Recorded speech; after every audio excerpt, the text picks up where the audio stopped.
A sada nešto sasvim drugčije. Ima 2 kotača i 1 ljudsku snagu, bicikl. No i on može koštati kao solidan gradski auto i izazvati navalu adrenalina. Na redu je naša nova rubrika KSX, X kao Extreme. Za početak sve što ste htjeli znati o brdskom biciklizmu.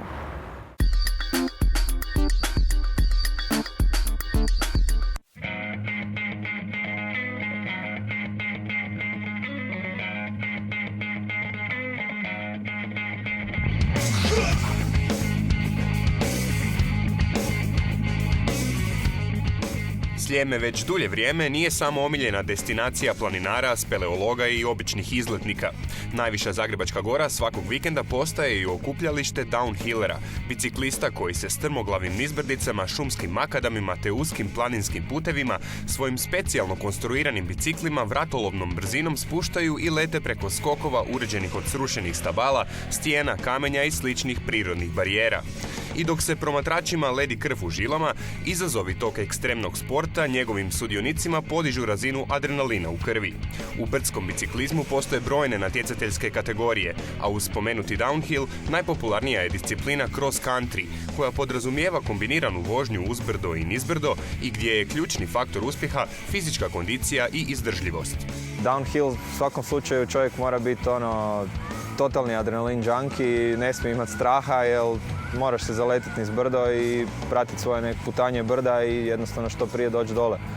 U cross countryu je to, kažem, ipak malo drugačiji pristup i tu je možda i ljudi dolaze iz uživanja prirodi, više nekakav klasičniji sport, znači gdje treba više pripreme i ulaganja možda u to sve. Obzirom da je kod downhilla cilj što prije završiti željenu stazu, te se na najbržim dijelovima dosežu brzine veće od 70 km/h, slično kao i kod skijanja ili primjerice relija, neophodno je svaku rutu detaljno upoznati prije vožnje, te saznati koje vas potencijalno opasne situacije očekuju, te kako ih savladati. No kao i kod svakog ekstremnog sporta, probijanje vlastitih granica ili tuđih rekorda najveći je izazov profesionalnih sportaša. To za sobom povlači i određene rizike. Teži se sve većim brzinama, a to za sobom vuče sve opasnije ozljede, naravno, ako se pada. U downhillu je bilo stvarno stravičnih ozljeda, čak i nekih smrtnih u prošlosti i to je izrazito opasna disciplina. Usudio bi se možda reći čak i opasnija od nekakvog spusta na skijanju. Jesu manje brzine, ali tu uglavnom ima puno drveća i kamenja, tako da ti padovi mogu biti jako opasni. Brdski je biciklizam postao vrlo ozbiljna razbibriga. Mnogima je unosan posao. Uz to, brdski su bicikli i pripadajuća oprema postali zadnjim tehnološkim krikom. U njihovoj se izradi koriste posebni materijali koji su donedavna bili na raspolaganju samo vojsci i astronautima.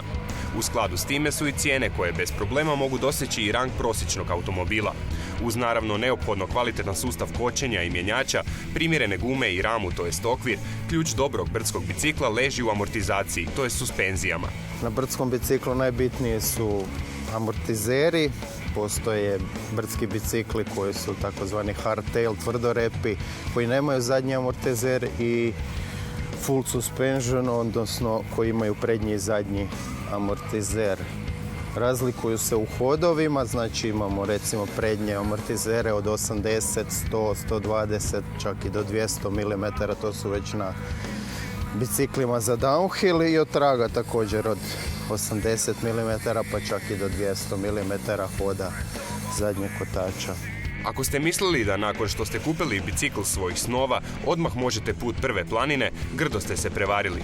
Dakle, osim što je potrebno znati neke osnovne tehničke stvari što se tiče bicikla, potrebno je voditi računa i o dodatnoj biciklističkoj opremi, jednako neophodno je za profesionalnog vozača. Postoje 2 vrste biciklista, jedni koji su pali, a drugi koji će past. I tako se rodila potreba za kacigom.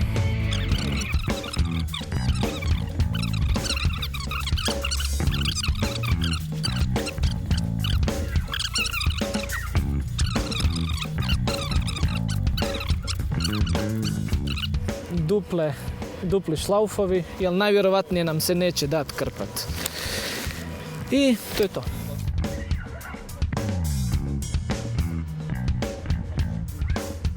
Kao strastvene zaljubljenike u brzinu, naše sugovornike upitali smo i za mišljenje o usporedbi osjećaja vožnje automobila i bicikla.